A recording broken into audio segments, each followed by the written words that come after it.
So there are two favorite words that we are going to continue to repeat here in this gathering.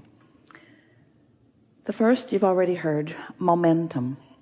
And the second is realize. You are the vibrational interpreter of your life experience. And just like you interpret vibration into what you see and hear and smell and taste and feel with your fingertips, you are the realizer of everything that comes into your experience. So you know what you don't want, you know what you do want. The vortex is gathered, all of it, and there is a vibrational version of you revealing itself to you at all moments, revealing itself to you.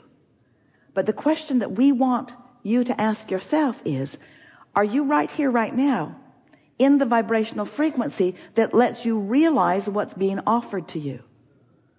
That's really what deliberate creation is about. It's about you tending to the only thing that you need to tend to, which is your point of attraction. You've been listening to us for a while, we know, and you've heard us say step 1, step 2, step 3. Step 1 is ask. Step 2 is the law of attraction and the source within you, gathering all of the cooperative components and giving to you everything that you're asking for. But step 3 is you've got to be allowing of what's there. And this is what we've been talking about all morning. You must be in the step 3 mode of taking care of your vibrational grid, taking care of your set point, your point of attraction. That's what your work is. Life causes you to put all kinds of things in that vortex. You don't even have to think about that. The contrast of your life is causing that expansion. And the source within you is lined up with it. And law of attraction is gathering the cooperative components. In other words, you don't need to focus about step 1 or step 2. Those things are happening. They are happening. They just are happening. They are happening. They are happening. We never want to hear any of you say, well, I'm going to go out today deliberately and have some step 1 moments, which is equivalent to say, I'm going to go make as much trouble as I can and send off as many rockets of desire as I can. You don't have to go looking for trouble. It will find you. We promise you. The contrast is there.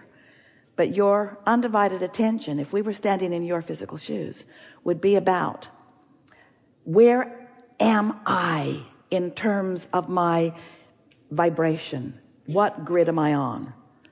And we would go to bed every night thinking about these grid discs.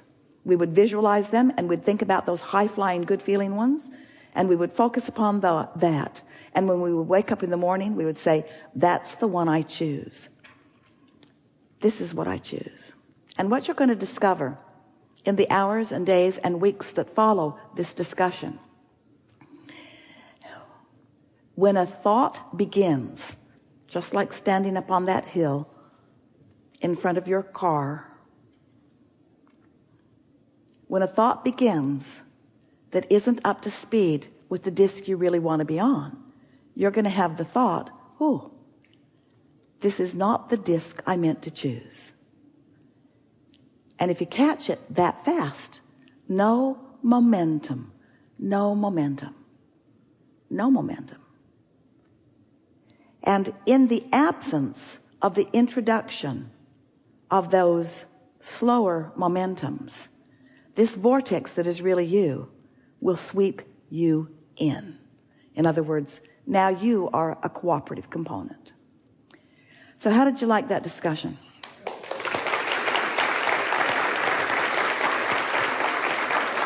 We're asking you because it's a little freaky to be in a human body and talking about vibration, to talk about you as if you are a vibrational instrument, but you are.